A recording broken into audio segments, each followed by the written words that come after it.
ادبی نظریات یعنی لٹریری تھیوریز پر بات کرتے ہوئے ہم پہنچے تھے روسی حیت پسندی یعنی رشین فارملزم تک۔ اس سلسلے میں اس سے پہلے 2 گفتگویں آپ سن چکے۔ تیسری گفتگو میں ہم نے ڈاکٹر فرخ ندیم صاحب سے یہ پوچھا ہے کہ جب انہوں نے یہ فرمایا تھا کہ روسی حیت پسندی کے مفکرین نظم پر الگ سے گفتگو کرتے ہیں اور نثر پر الگ سے گفتگو کرتے ہیں، اس سے پہلے جو گفتگو تھی وہ نظم کے بارے میں تھی، نثر کے بارے میں وہ کیا کہتے ہیں یہ ہم آج کی گفتگو میں زیر بحث لائیں گے۔ ویڈیو کی طرف جاتے ہیں، لیکن اس سے پہلے اگر آپ چاہیں کہ شوق کا یہ سلسلہ تعلق میں بدل جائے تو چینل سبسکرائب کر لیجیے۔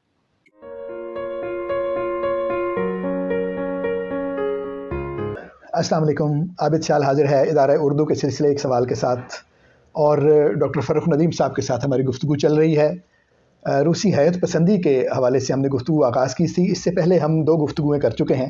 ایک میں اس کے جو ابتدائی معاملات ہیں روسی حیت پسندی کے اور بنیادی تصورات ہیں اس پر کچھ بات کی تھی۔ اس کے بعد ہم نے جو فور گراؤنڈنگ کا تصور ہے اس پر ایک بات کی تھی، اور اس وقت جو گفتگو ہمارے پیش نظر ہے اور جو میں ڈاکٹر صاحب سے سوال کرنے جا رہا ہوں سر، وہ نثر کو الگ کرتے ہیں اور نظم پر الگ سے بحث کرتے ہیں۔ تو نظم اور شاعری کے حوالے سے جو بحث ہے وہ تو ہم نے کر لی پچھلے 2 گفتگوؤں میں۔ اب جو گفتگو ہے وہ نثر کے حوالے سے ہے کہ نثر پر حیت پسند کیا کہتے ہیں۔ اچھا، اس کا بھی تعلق ڈاکٹر صاحب شعریات کے ساتھ ہے۔ دیکھیں عام طور پر پوری دنیا میں شعریات کو ہم لیتے ہیں کہ وہ جو شاعری کی ساخت، شاعری کی تنقید، شاعری کی جمالیات، شاعری کے، تو جو نثر میں خاص طور پر جو داستان میں ہے، داستان بھی وہ جو نثری ہے اس کے اوپر کوئی تنقید کرنی ہے تو وہ ہم کیا کرتے ہیں، اس کے چند ایک پیٹرنز ہوتے ہیں۔ ٹھیک ہے، یہ جو شعریات کا لفظ ہے یہ تو ارسطو کی کتاب سے، پوئٹکس سے، یہ کسی نہ کسی حوالے سے چل رہا تھا، اس کا مطلب ہے اصول تنقید۔ اصول تنقید۔ اب انہوں نے وہ جو اصول تنقید جو نا وہ دریافت کیے وہ بڑے مختلف تھے۔ ٹھیک ہے، اور حیران کن بات ہے ڈاکٹر صاحب یہ کہ یہ جو دونوں حصے ہیں، ایک شعری اور دوسرا نثری، جس کو ناول کا یا فکشن کا یا داستانوی تنقید کا، یہ جو دونوں حصے ہیں ان کے اثرات مغربی تنقید پر آج بھی ہیں۔ ٹھیک ہے، ہمارے اکیڈمکس میں بھی، کلچر میں، اکیڈمک کلچر میں بھی، اور جو مجلسی تنقید ہے وہاں پر بھی، اور عام حلقوں میں بھی، یعنی وہ لوگ یعنی ان کی جو تراکیب ہے یا انہوں نے جو اصلاحات جو انہوں نے وضع دیں یا استعمال کی، وہ کسی نہ کسی صورت میں وہ ان کے اثرات موجود ہیں یا خود بھی موجود ہیں۔ ٹھیک ہے۔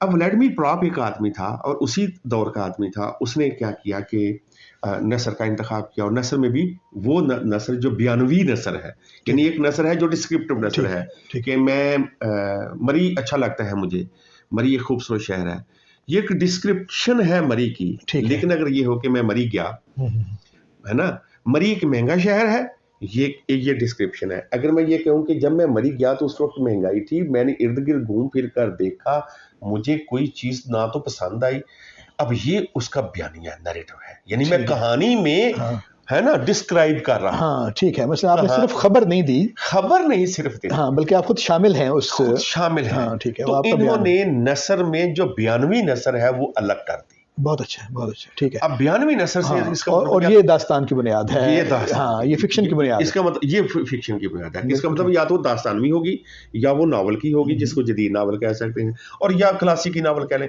یا پھر کہہ لیں کہ یہ افسانہ ہوگا یا پھر فوک ٹیل ہوگی۔ ٹھیک ہے، مطلب کسی نہ کسی طرح وہ فکشن کا حصہ ہوگا، فکشن کا حصہ ہوگا، مطلب نیریشن جو ہے، یعنی نیریشن یہ نہیں، اچھا نیریشن بھی میں بھی گنجائش ہے ڈسکرپشن کی، لیکن نیریشن صحیح اس وقت بنے گی جب اس میں نیریٹو ہو، اور نیریٹو اس وقت بنتا ہے جب ٹائم اور ورب ہو۔ ٹھیک ہے، مثلا اٹ از اے پین، اس میں آئی مین وہ تو کوئی ہیپننگ نہیں، یہ خبر ہے، صرف خبر ہے ایسے آئی باٹ دس پین، یہ نا یہ ہے کہ فرام دا مارکیٹ، یہ ایک پورا یہ بہت اہم بات اس میں آ گئی، یہ جو ہیپننگ والی ہے کہ صرف خبر تک محدود نہ ہو بلکہ اس کا اپنا آپ جو ہے اس میں شامل ہے، جو مری میں آدمی گیا ہے اور گفتگو کر رہا ہے، تو وہ اپنے حوالے سے اس چیز کو بیان کر رہا ہے، صرف اس کا بیان خبر کی حد تک نہیں، اس کے بعد جو ہیپننگ ہوتی ہے، ہیپننگ آپ کا ٹائم بھی بتا رہا ہے اور آپ نے ہیپننگ کی نوعیت بھی بتا رہا ہے۔ مثال کے طور پر کہتے ہیں کہ اس نے وہ شخص گلی میں مڑا یہ گلی۔ اب دیکھیں اس مڑنے میں ایک اس کی چینج آف ڈائریکشن بھی ہے اور حرکت بھی ہے، یعنی کہ اس کا جانا گوئنگ بھی ہے اور ٹرننگ بھی ہے۔ اس کا مطلب ایک لفظ میں دو چیزیں کا تحرک شامل ہے, دو چیزوں کا تحرک شامل ہے. اچھا, جب یہ دو چیزوں کا تحرک کسی ایک جملے میں آتا ہے تو ہمیں نفسیاتی طور پر سمجھ کہ کچھ ہو رہا ہے. مطلب وہ جسے آپ ہیپننگ کہہ رہے ہیں, یعنی نوعیت پتہ چل رہی ہے, ہیپننگ کی نوعیت پتہ چل رہی ہے. تو ان لوگوں نے کہا کہ ہم یہ جو ایک اسٹیگننٹ ہے, یعنی کہ ایک مریض, یعنی ہم نے وہ انالیسس کرنا ہے جس میں نیریٹو جو کہیں ہیپننگ ہو رہی ہے. اب ہیپننگ کس چیز پہ ہو رہی ہے؟ ہیپننگ میں بنیادی چیز ہے جو اصل فعل ہے. ٹھیک ہے نا. اب فعل دو طرح کے ہیں. میں ایک اچھا انسان ہوں تو ہوں بھی تو ایک فعل ہے, لیکن میں نے زندگی کے مصائب کا, مشکلات کا میں نے مقابلہ کیا, مردانہ وار یا زنانہ وار مقابلہ کیا. ٹھیک ہے. اب یہ جو مقابلہ کرنا کا جو ہے اس کی وسعت زیادہ ہے. یہ ایکٹیو ورب ہے نا, یہ ایکٹیو ورب ہے. صحیح. یہ ایکٹیو, یعنی وہ ایکٹیو پیسو والا نہیں, لیکن یہ دوسری طرح, یعنی لہٰذا مری ایک خوبصورت شعر ہے, یہ ڈسکرپشن بن گئی کیونکہ اس میں ایکٹیو ورب نہیں ہے, ایسی ہے, وہ ڈائنامک نہیں ہے, وہ ڈائنامک نہیں ہے. تو انہوں نے ڈائنامکس والے ورب کا جو ہے نا کمبینیشن, اس کو کہا ہے کہ یہ ایک نیریٹو. کیا بات ہے, کیا بات, یہ ایک نیریٹو, کیسی عمدہ بات ہے. ہاں, یعنی اس کا مطلب ہے کہ ادب جو ہے اس میں جتنے زیادہ حرکی افعال استعمال ہوں گے, اس میں آپ کو ایک آگے جاتی ہوئی بات نظر آئے گی. آپ بے شک ایک کسی چیز کا ایک جگہ کھڑی ہوئی شے کا بھی بیان کر رہے ہوں, لیکن اس میں افعال اگر ایسے استعمال کریں تو بیان آگے چلتا ہوا نظر آئے گا. تو وہ یہ کہتے ہیں کہ جو افعال کا بوجھ جس رائٹر نے جیسا بھی اٹھایا ہوا, اسے پتہ چلے گا کہ اس کی ذات کا تحرک بھی کتنا ہے اور اس نے اپنے کرداروں کا تحرک بھی کتنا دیا ہے, کتنی ویٹیج دی ہے اس تحرک کی. یہ پتہ چلے گا افعال کے استعمال سے. بہت اچھا. اب ایک شخص ہے جو ناول لکھتا ہے تو وہ یعنی اس طرح نہیں, تو یہ بار بڑی بحث, بنیادی بحث اس ولیڈمیر پراپ نے یہ کہی کہ دیکھیں ایک کام ہوا نا اس کی نا, اس نے تخصیص کی کہ ایک ہوتے ہیں بڑے افعال اور ایک ہوتا ہے فنکشن اعمال. ٹھیک ہے. چھوٹے چھوٹے اعمال بن کے تو بڑا ایک فعل بنتا ہے. ٹھیک. مثلا ایک شخص نے بینک لوٹا ہے. ٹھیک ہے. اب اس نے بینک لوٹنا تو ایک جملے میں آ گیا کہ ڈاکو نے بینک لوٹا, لیکن ڈاکو نے بینک نہیں لوٹا. ڈاکو نے پہلے ریکی کی, ڈاکو نے کپڑے پہنے, ڈاکو نے کالا سوٹ پہنا, وہ وہاں پر گیا, ایک موٹر سائیکل والا اس کو چھوڑ گیا, پیچھے والا کھڑا تھا, کہا, ڈرایا, دھمکایا, اکٹھا کیا, بھاگا. یہ سارے اعمال بنیں گے تو ایک بڑا فعل. ٹھیک ہے, ٹھیک ہے. جب ہم انالیسس کرتے ہیں عام طور پر ہم اپنے فکشن کا تو افعال کا کر رہے ہوتے ہیں, اعمال کی سطح پہ ہم نہیں جاتے. ٹھیک ہے, ہم فنکشنز کو نہیں دیکھتے, ایک بڑے ورب کو دیکھ کر ٹھیک ہے بڑے ورب سے ہی اندازہ کر بتا دیتے ہیں, اور پھر ہم اگلے ورب پہ چلے جاتے ہیں, اگلے فعل پہ چلے جاتے ہیں, مطلب اگلے بڑے. وہ تو جزیات بناتے ہیں نا, وہ جزیات میں ہم نہیں کرتے کہ جزیات کتنی میننگ فل ہیں, کتنی معنی خیز ہیں, تو ہم نہیں. تو اس نے ولیڈمیر پراپ نے کیا کہ پہلے تو اس نے فوکس ہی اس کی یعنی ناول کی یا فکشن کی شعریات کو دریافت کیا, اس کے اصول بنائے. یہ فنکشن اور یہ جو نا جو ورب ہے نا, ایکشنز اور فنکشنز, ایکشنز اور فنکشن. ٹھیک ہے. پھر اس نے یہ کہا کہ بنیادی طور پر تو 8 فنکشن ہے, باقی سارے ایکشن ہے, باقی سارے فنکشنز ہیں. ٹھیک ہے.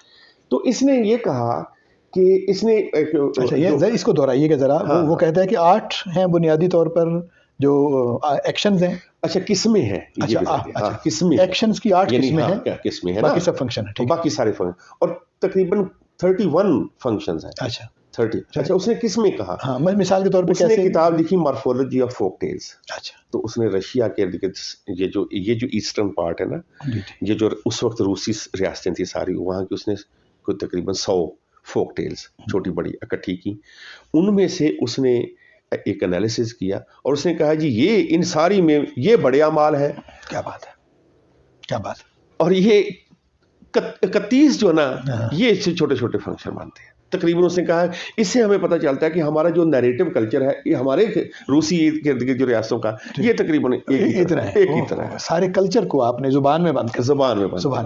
اس کا مطلب یہ ہے کہ جب ہم مثال کے طور پر میں کہتا ہوں جیسے سسی پنو, لیلا مجنوں, ہیر رانجھا. لیلا مجنوں تو ہماری نہیں ہے نا, جو ہماری کلچر کی جو ٹیلز ہے. خیر اگر سسی پنو جو نا ہماری لیلا مجنوں ہماری نہیں بھی ہے نا, تو اب وہ ہماری کر دی گئی کیونکہ اب اس کو لکھنے والا لوکل ہے. نہیں وہ سارے لوکل لوگوں نے لکھا ہوا ہے. لوکل لیکن تو اس نے لوکلائز کیا صرف نام وہاں کے ہیں, نام وہاں کے ہیں, باقی سارا تو وہی ہے نا, اسی طرح کا صحرا ہے جیسا سسی کو درپیش ہے. بالکل وہ تو اس کی جو ہیپننگز ہے ساری کی ساری وہ ہمارے پاس اونٹ بھی ہے, ہمارے پاس اونٹ بھی اور محمل بھی ہے, مطلب اس کو بھی ہم شامل کر کے تو اگر ہم ایک پیٹرن نکالتے ہیں تو ہمیں بھی کچھ نہ کچھ 5 7 8 جو نا اچھا کام ہے یہ. ہاں اگر ایسا ہو تو کام ہے نا, تو ہم اپنی جو مارفالوجی آف ہم کہتے ہیں کہ پاکستانی فوک ٹیلز یا پاکستانی یا ساؤتھ ایشین برصغیر کی فوک ٹیلز کا ہم ایک, یا مثال کے طور پر جو میرا کام تھا کہ میں نے رولنڈ بارتھس کا ماڈل اپلائی کر کے جو داستان میں اس کے کچھ پیٹرنز میں نے کبھی بعد میں ہوا کہ وہ کیسے میں نے میرا کام تھا, تو میں نے بھی تقریباً اسی طرح کا کام کیا کہ جو طلسم میں ہوش ربا داستان ہے اس کے یہ پیٹرنز کیسے بنتے ہیں اور ان کے جو اجزائے ترکیبی ہیں وہ مل کے چھوٹے چھوٹے فنکشن میں ایک بڑا نیریٹو کیسے بناتے ہیں. یہ تھا. تو یہ کہتے جو آپ کا پی ایچ ڈی کا کام, یہ میرا پی ایچ ڈی کا کام تھا. اس کے 2 حصے تھے, ایک اس کا ساختیاتی تھا, دوسرا آئیڈیالوجیکل تھا. ایک اس کا شعریات سے تعلق ہے, دوسرا اس کا نظریات سے تعلق ہے کہ کیا یہ داستان کے کردار یا ان میں جو سیٹنگ ہے یا اس پہ جو کنفلکٹ ہے, تصادم ہے, کہیں نظریاتی کشم کے تصادم بھی موجود ہے تو وہ بھی موجود ہے. اس عصبیتیں بھی موجود ہیں, صنفی امتیازات بھی موجود ہیں, آپس میں جھگڑے کیسے, کئی ایسے بیان ہیں جس میں نسلی بہت ساری چیزیں موجود ہیں. یعنی وہ شعریات کی سطح پہ بہت بڑا ایک نیریٹو ہے اور نظریاتی سطح پہ بھی بہت بڑا. ہمارے ہاں کیونکہ اس کو شعریاتی اور اسلوبیاتی سطح پہ بہت اس کی زیادہ تر کام اس کا تدوینی ہی ہے. خیر شعریات پہ اس طرح بھی نہیں, تنقیدی کام نہیں ہے, تنقیدی کام ہے, تدوینی بہت کام ہے, بہت زیادہ کام ہے, یعنی بڑا اچھا رچ کام ہے. لیکن ابھی بھی اس کا ٹیکسٹ ہی جو ہے نا وہ اوتھینٹک بنانا, تدوین کا جتنا بھی کام کریں وہ اچھی بات ہے, ظاہر ہے وہ ہے. لیکن اس سے اگلا قدم جو ہے وہ یہ ہے جو آپ کہہ رہے ہیں کہ ہمارے ہاں جو سارے کا سارا دائرہ ہے ہماری حکایت کا اور ہماری فکشن کا, تو وہ کتنے اعمال کتنے افعال اس میں بیان کیے جاتے ہیں نا, ایکشنز کتنے ہیں اس میں, تو اس سے آپ کو اندازہ ہو جائے گا کہ آپ کے کلچر میں کس طرح کی جو حرکی معاملات تھے, کس طرح کے. اچھا میں نے اس میں کوڈ بھی دیکھے ہیں, وہ جو 5 کوڈ ہے نا, تو میں نے یہ دیکھا گیا کہ یار یہ جو رولنڈ بارتھس کے 5 کوڈ ہیں اگر یہ داستان پہ اپلائی کیے تو میں نے کہا نہیں یار یہ کوڈ کم پڑ گیا رولنڈ بارتھس کے, یہاں تو 7 8 یہ کوڈ بھی ہے, مثلا فرقے والا کوڈ بھی تھا. یعنی ایک تو نا بڑا نظریہ ایک اس کا فرقہ مسل کی بھی کوڈ سب سیٹ ہے سب سے.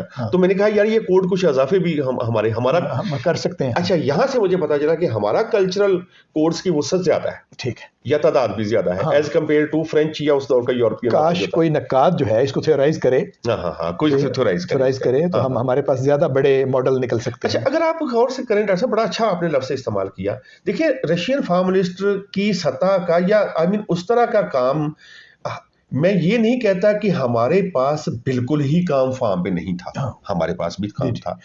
مسئلہ یہ میں اگلا سوال یہ کرنے والا تھا, مسئلہ یہ ہے کہ وہ ان لوگوں نے نا تھیورائزیشن کا ایک نظریانے کا یا تھیورائزیشن کا ایک کلچر بنا دیا.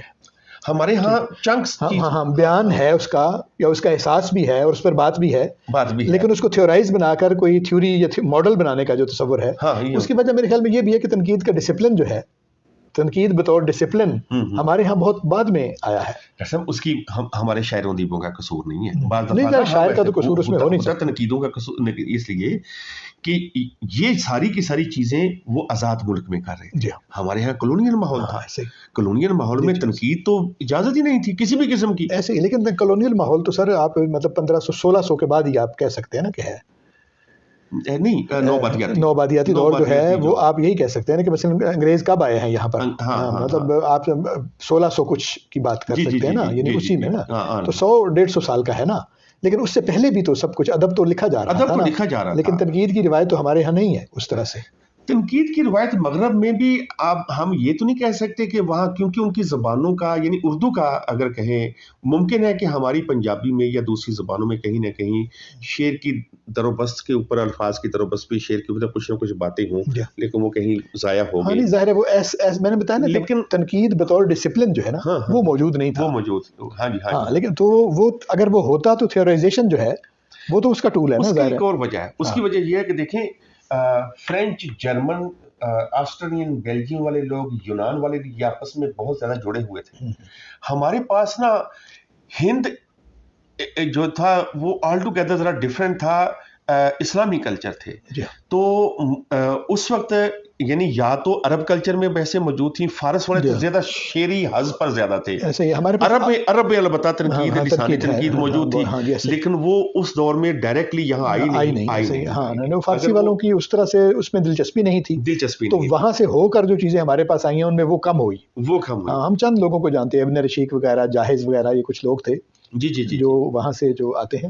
مثلا ابھی ہمیں جو نا وہ عربی ایک نام ہے بڑا، جرجانی ہے، ان لوگوں کے کام ابھی سامنے آ رہے ہیں اور ابھی بھی ان کے پورے کام تراجم نہیں ہوئے، اور اگر وہ اس وقت وہ ہو جاتے، کسی دور میں ترجمہ ہو جاتے، تو ہمارے پاس بھی بڑی اچھی وہ بن سکتی. لیکن میرا خیال ہے کہ ایک میٹنگ میں موجود کہ مشرقی شعریات کو اگر ہم بات کریں فرض کیا تو چلے، اب اگر اس وقت تھیورائز نہیں ہوا تو اب اگر ہم یہ بات ہے کہ چیزیں تو موجود ہیں نا، اس پہ تھیوریزیشن تو اب بھی کی جا سکتی ہے. تو اس کا مطلب یہ ہے کہ ہمارے پاس کچھ لوگ ہیں جن کو شامل کر کے ہم بھی sum total of device, all devices that are used, اس کو کچھ کر کے تو کچھ تھیورائز کر سکتے ہیں، اپنے حصے کا کام کر سکتے ہیں. ٹھیک ہے، یہ ہم کر سکتے ہیں. ابوالکلام قاسمی صاحب کی کتاب ہے جو اس کا پی ایچ ڈی کا تھیسس بھی تھا، مشرقی شعریات کی روایت جو ہے، تو اس میں یہ ساری چیزیں جو میں نے آپ کے سامنے دو چار نام دیے ہیں وہ سارے اس میں موجود ہیں، لیکن وہ صرف روایت کو بیان کرنے میں ہے کہ وہ کیا تھی اور کہاں تک پہنچی اور کیسے ہمارے پاس آئی ہے. ایک جو ہے نا وہ ان کو دیکھیے گا رشین فارملسٹ نے،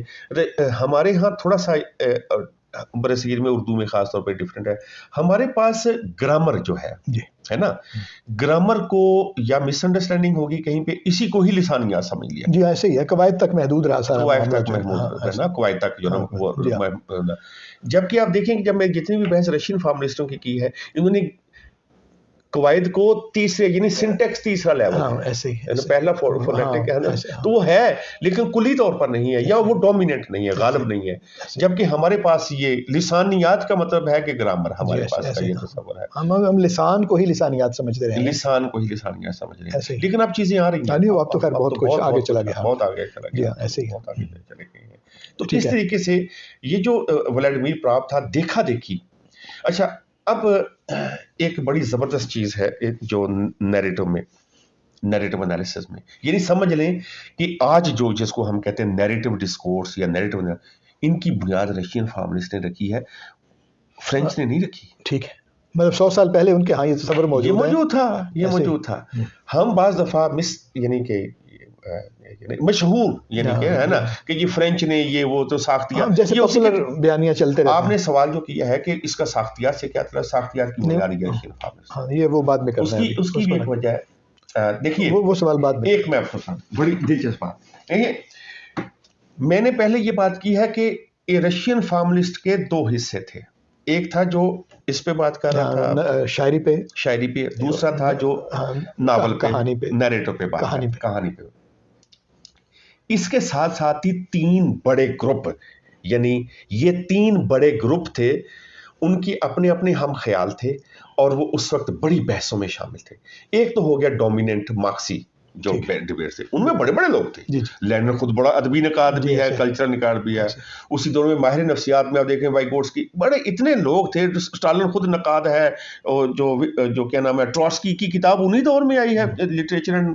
اسی دور میں ایک آدمی ہے ولوسینوف، اس نے مارکسزم اینڈ لینگویج کے اوپر کتاب لکھی، اسی دور میں لکھی. اسی دور میں ایک میڈیاڈیو ہے. یہ سارے کے سارے اس وقت جو بحثیں چل رہی تھی اس کے آگاہ تھے، ایک دوسرے کو جواب دے رہے تھے اور کاؤنٹر نیریٹو کریٹ کر رہے تھے.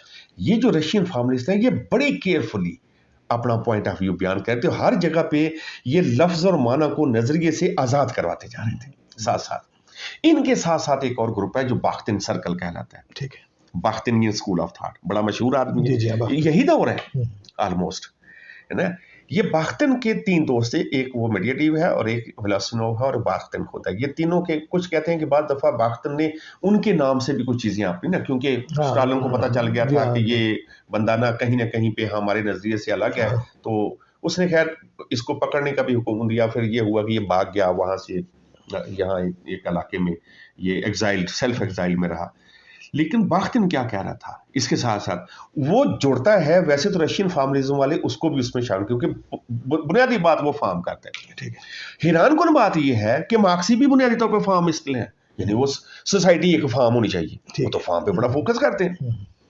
یہ نہیں ہے کہ رشین فارملسٹ جو ہے نا وہ آل ٹوگیدر وہ ڈفرنٹ، نہیں ایسا نہیں تھا معاملہ تھا. تینوں ہی فارم پہ بات کرتے ہیں. یعنی ایک کہتا ہے کہ جو آرٹ کی فارم ہے وہ سوسائٹی کی فارم سے ہم آہنگ ہو، یعنی کہ سوسائٹی کے نظریے کی فارم سے ہم آہنگ ہو. بالکل ٹھیک ہے نا.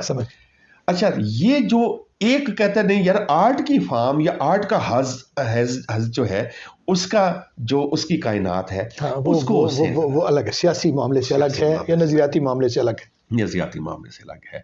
یہاں تک یہ تو یہ کہتے تھے کہ a poem اس طرح کہ میں پورے الفاظ اس طرح نہیں ہے لیکن اس کا ایک تھا، ایک جملہ بڑا مشہور تھا ان لوگوں کا کہ a poem may not mean something but it should be a poem. ٹھیک یعنی be a poem is ہے نا more important than meaning. یعنی کہ شاعری ہو خواہ اس کا معنی کوئی بھی نہ ہو. اچھا بعض دفعہ تو ان کے رشین فارملسٹ میں کچھ ایسے لوگ تھے جنہوں نے صرف اور صرف ڈیوائسز کا مطالعہ سامنے رکھ دیا، میننگ کی طرف آئے نہیں. بالکل ٹھیک. اور بعض نے منع کر دیا کہ میننگ چھوڑو، میننگ لائیں گے تو پھر لا محالہ وہ بات کرنی پڑے گی، آپ کو کرنی پڑے گی. اچھا جو باختن تھا وہ کیا، ویسے بھی انہوں نے دوسروں کے لیے چھوڑ دیا کہ میننگ پہ بات کرنے والے اتنے لوگ اور جو موجود ہیں کریں گے نا، ہاں تو وہ خود کر لیں گے، خود کریں گے. ہم نے یہ دیکھنا ہے کہ جو بڑا معنی بھی اگر وہ ساخت ہو رہا ہے تو کن الفاظ اور کن منتخب شدہ الفاظ کے کمبینیشن سے ہو رہا ہے. ٹھیک ہے، نیریشن پہ ہم واپس آتے ہیں. اچھا اب تھوڑا سا باختن پہ. جی باختم نے ان دونوں کے درمیان ایک جو گیپ تھا نا وہ فل کرنے کی کوشش کی. ٹھیک ہے. یہ بھئی اس نے کہا کہ فارم بھی اہم ہے، ٹھیک ہے، اور میننگ بھی اہم ہے، اور اس نے ایک پیورلی ڈفرینٹ ایک کانسیپٹ دیا کہ دیکھیے بھائی بات یہ ہے کہ ناول خاص طور پر اس نے شاعری کو زیادہ نہیں اس کی طرف نہیں کیا، اتنا نہیں کیا ناول کی طرف، بلکہ ایک جملہ تو یہ بھی لکھا ہوا ہے کہ وہ شاعری کے تھا خلاف. ٹھیک ہے، اپنا ایک مزاج ہے. اور اس بھی وہ کہتا تھا کہ کیونکہ یہ فرد واحد کی وائس ہے تو اس میں نا آمریت جھلکتی ہے. ٹھیک ہے. اچھا ہاں ناول اس کے زیادہ پسند تھا کیونکہ ناول میں ایک تنوع ہے کرداروں کا اور سیٹنگز کا اور مسائل کا. ٹھیک. تو اس میں ایسا لگتا ہے جیسے پوری سوسائٹی آ گئی اس میں ایک جمہوری عمل ہے. ٹھیک. جو شعری عمل ہے مثلا ایک بندہ جو نا وہ مشاعرہ پڑھ رہا ہے، اب باقیوں پہ فرض ہے کہ وہ داد دے تو کہیں نہ کہیں معاملہ امریت والا آ گیا نا. اچھا اگر آپ داد نہیں دیں گے تو آپ کو یوں کر دیں صاحب. ٹھیک ہے، یہ معاملہ جو نا یہ پھر نظریاتی ہو جائے یا پھر میرے نام کر دے گا شعر کے، یہ شعر ان کی نظر ہے پھر تو دینی پڑے گی. جیسے الیاس بابر نے مشاعرے میں کہتا ہے کہ راضی یہ سنجیدہ شعر ہے، یہ سنجیدہ شعر ہے. یہ نہیں اس کا مطلب ہے کہ پہلے شعر جو تھے مشاعرے میں کہہ رہا ہے کہ راضی یہ سنجیدہ، کیونکہ فاقد راضی باتیں کرتے ہیں اس نے کہا یہ سنجیدہ شعر ہے. اس کا مطلب پہلے والے نہیں تھے، متوجہ کرتے ہیں. اس کا مطلب یہ کہ معاملہ جو نا یہ زیادہ یک طرفہ ہے، دو طرفہ ہے نہیں. ایک سامع ہے اور دوسرا اسپیکر ہے.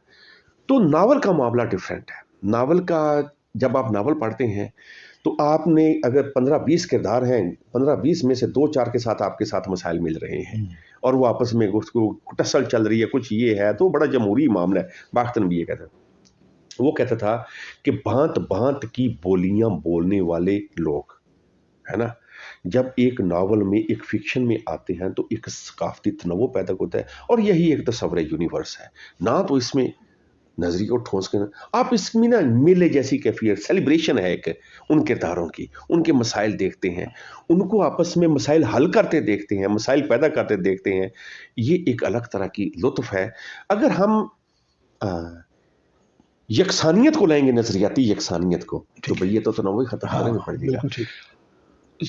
تنوع صرف مسائل کا ختم نہیں ہوگا، زبان کا تنوع ختم ہوگا. ہاں ٹھیک ہے، ظاہر ہے وہ جو مخالف نظریے والے لوگ ہیں ان کی ساری وکیبلری، ان کا سارا وہ تو غائب ہو گئی. وہ تو غائب ہو گئی. بہت اچھی بات ہے نا. بہت اچھی بات. تو جو ہوموجنائزیشن ہے یعنی یکسوئی اور یکسانیت، وہ کہتے ہیں یہ تنوع کو خراب کرے گی. تو بہتر ہے کہ تنوع ایک جو ہے نا، اور تنوع کرداروں کا، جب ہم کہتے ہیں کہ کرداروں کا تنوع ہے تو اس کا مطلب ہے کہ وہ ہر کردار کی کوئی نہ کوئی ریتل جو ہے وہ ڈفرینٹ ہے. جی ہاں ایسے ہی. اور یہ ہمیں زیادہ اس وقت ملا جب وہ ایک میلے جیسی کیفیت میں, جیسے میلے میں جاتے ہیں نا, ایسے ہی ہے. تو وہ میلے تو میں ہر کوئی مختلف طرح کا آدمی آیا ہوا ہے, مختلف اس طرح کی کی زبان, اس کا لباس, اس کا رہن سہن, یہ وہ.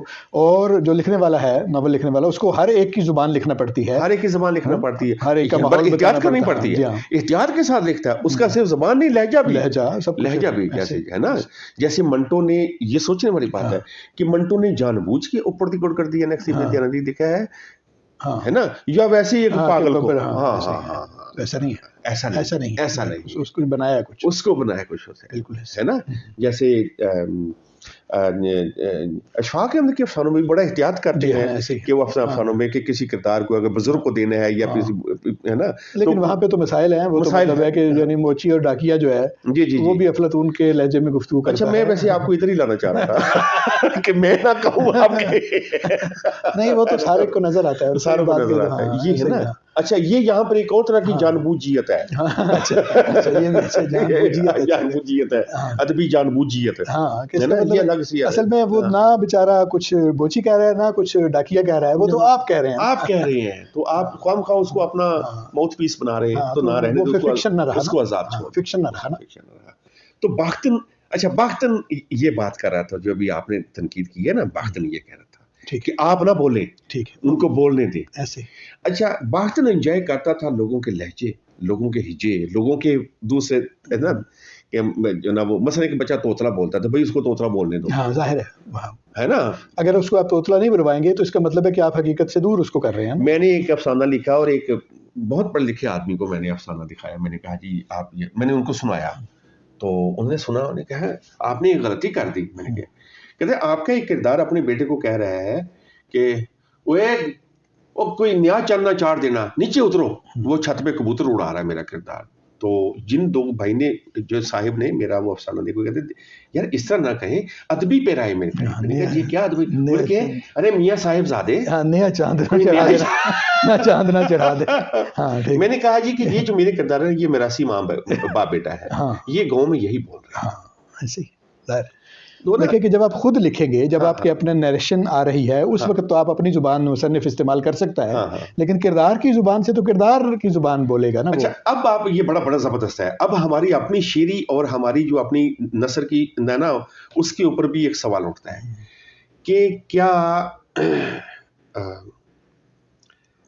انتظار حسین کی نثر, وہ بھی پنجاب میں لاہور میں ساری زندگی رہے نا, تو جو آپ مسترسل حسین تارڑ کی, وہ بھی لاہور میں رہے, تو کیا لاہور کی نثر لکھ رہے ہیں؟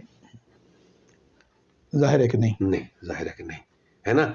اب یہ جو ہے, اس کا مطلب ہے کہ اس کو پرکھنا ہو تو اس کی مبادیات الگ ہے, اس کو پرکھنا ہو تو یہ اس کی مبادیات الگ. ایسے ہی ہے. جب اب رشین فارملسٹ نے یہ انٹروڈیوس کرایا کہ بھئی ہر متن کی اپنی مبادیات آپ کو دیں, یہ نہیں ہوگا کہ آپ ایک ہی فارمولا سب پہ اپلائی کریں گے تو اس کے نا, تو اس میں جو زبانوں کی تراکیب ہے, اس کے لہجے ہیں, اور میل فیمیل کے, بچوں کے, بڑوں کے, جتنی کلاسیں زیادہ ہوں گی اتنی ڈائیورسٹی زیادہ ہے, اور اتنی ہی زیادہ تنوع ہے. یا تو تنوع کو آپ ایک سطح پہ, نظریاتی سطح پہ اس کو ایک کر دیں, تو پھر آپ کو ایک بے کیف سا ماحول ملے گا, ہے نا. اور دوسرا, لیکن یہ دیکھیے گا, یہ ان نظریات نے اس وقت اسٹالن کو اوفینڈ کیا, بالکل اس وقت جو تھا نا کمیونسٹ رجیم کو اوفینڈ کیا, اور یہاں تک کہ اس کی پکڑ تکڑ شروع ہو گئی. انہوں نے کہا کہ جس واسطے ہم اصل لڑ رہے ہیں اور بندے مار رہے ہیں, اپنے مروا رہے ہیں, تو پھر کہنے کہ انجی رہنے, ایسے ہی رہنے دو, تو فائدہ کیا ہوا. مطلب اس کا مطلب یہ ہے کہ ایک بندہ ہنٹر لے کے آتا ہے اور کہتا ہے بہت دفعہ ہو جو میلے سے, تو آپ تو اس کو بھی گنجائش دے رہے ہیں, آپ تو گنجائش نکال رہے ہیں. ہاں, مطلب ہے کہ نظریے کے بغیر ادب تو لکھا جا سکتا ہے, سوسائٹی چلانا مشکل ہو جائے گا. ان کا خیال یہ تھا کہ وہ ادھر تھا, حکومت چلانا مشکل ہو جاتا نا. آپ ناول کو تو انارکی میں چھوڑ سکتے ہیں, سوسائٹی کو تو نہیں چھوڑ سکتے. یہ ان کا خیال تھا. اینی ویز, تو یہ 3 اسکول آف تھاٹ, یعنی کہ ان کے اپنے اندر بھی لیئرز ہیں, لیکن یہ بڑے کافی حد تک سمجھ آ گئی. یعنی مطلب ہے کہ شاعری کے بارے میں فارملسٹ جو ہیں وہ کیا کہہ رہے ہیں, نثر کے بارے میں کیا کہہ رہے ہیں, فور گراؤنڈنگ کا کانسیپٹ جو ہے وہ ان کا کیا ہے, اور جو لٹریری ڈیوائسز کے بارے میں جو بات ہے ان کی, تو مطلب یہی موٹی موٹی باتیں ہیں. اچھا, اب یہ جو باختن تھا نا اور رشین فارملسٹ, یہ لوگ نا دو لفظ بڑے استعمال کرتے تھے. اس وقت میں بھی رشین زبان میں کر رہی ہوں، لیکن بعد میں وہ ترجمہ ہوئے فرینچ میں اور پھر بعد میں انگریزی میں، اور وہ ہو گیا، ایک ہو گیا ڈسکورس اور ایک ہو گیا نیریٹو. اچھا ہاں یہ ان کے لفظ ہیں؟ جی جی ان کے لفظ. یہ ڈسکورس بھی ان کا لفظ ہے اور نیریٹو بھی ان کا لفظ ہے، یعنی نیریٹولوجی تک جو معاملہ چلا گیا ہے. ہاں یہ یہاں سے ہوا ہے، یہ دیکھ لیں. تو ہم نے کیا کیا کہ ہم نے مغرب سے، یعنی کہ فرینچ یا جو انگلش ہے ان کی تاثر سے یا اپنی معصومیت میں یا اتنا اس طرح بحثیں بھی تو ان پہ کم ہوئی نا، ہم نے بھی ان کو توجہ نہیں کیا. اچھا مزے کی ایک اور بھی لطف کی بات ہے، حیران کن بات ہے، اور بعض دفعہ مجھے پولیٹیکل بھی لگتا ہے کہ انگریزوں کی جو اینتھولوجیز آف ڈفرینٹ ایسیز اور لٹری تھیری چھپتی ہیں ان میں بھی رشین فیمنزم کو منہا کر دیے، مضمون اس پہ شامل ہی نہیں. ٹھیک ہے، مثلا سب سے زیادہ جو پیٹر بیری والی کتاب ہے جو الیاس بابر صاحب نے ترجمہ کیا ہے اس میں بھی نہیں ہے. اچھا دیکھیں اب مطلب کہ حالانکہ یہ جو باتیں آپ نے کی ہیں مجھے تو اتنی تفصیل کے ساتھ پتہ نہیں تھا، یہ تھوڑا بہت جیسے ہوتا ہے اتنا تھا، لیکن یہ جو ساری باتیں یہ تو ہمیں اپنا جو یہاں ہمارا مشرقی تنقید کی شعریات کے قریب لگ رہی ہیں باتیں. ہاں وہ جتنا زیادہ اس پہ زور دے رہے ہیں لٹریری ڈیوائسز پر. اچھا یہ کلچرلی، کیونکہ یہ لوگ مثلا ویگوٹس کی اس دور میں تھا، وہ جتنی مثالیں دے رہا تھا مجھے ایسا اس کو پڑھتے ہوئے لگا جیسے وہ برصغیر کی، ویسے وہ کیا ہے غلیچہ کی وہ مثالیں دیتے ہیں، باف کیا ایسا ہی ہے نا، جی قالین بافی جو غلیچہ بافی جو ہے نا اس کی مثالیں دے رہا تھا. تو رشین فارملزم کی جب وہ بات کرتے ہیں تو لگتا یہ ہے کہ ہمارے کہیں ارد گرد کی بات کر رہے ہیں، وہ کلچر ہمارے قریب ہے، یہ ان کو مشرقیت. ہاں اس پہ بات بھی ہونی چاہیے. ٹھیک ہے، ویسے اس پہ بھی کسی وقت کریں گے. تو اس کا مطلب یہ ہوا کہ جو مشرقی شعریات ہے اس کی کچھ قربت بھی ہمیں اس کے ہاں ملتی ہے، اور یعنی یہ جو لوگ تھے ان کی ہوئی بہت سی باتیں جب ارتقاء یافتہ ہو کر مغرب میں گئی ہیں اور وہاں سے ہو کے ہمارے پاس واپس پلٹ کے آئی ہیں تو ہمیں نہیں لگتی ہیں، لیکن ان کی بنیادوں میں ان کی بہت سی باتیں بھی موجود ہیں. تو میرا خیال ہے اب تک کی گفتگو جو ہے اس کے نکات جو ہے ہمارے سننے والوں پر، ہمارے دیکھنے والوں پر بہت واضح ہو گئے ہوں گے. تو ایک اور گفتگو میں ہم انشاءاللہ دوبارہ ملاقات کریں گے انہی موضوعات کے آس پاس. تو امید ہے کہ ہمارے دوستوں کو اب تک کی یہ باتیں پسند آئی ہوں گی.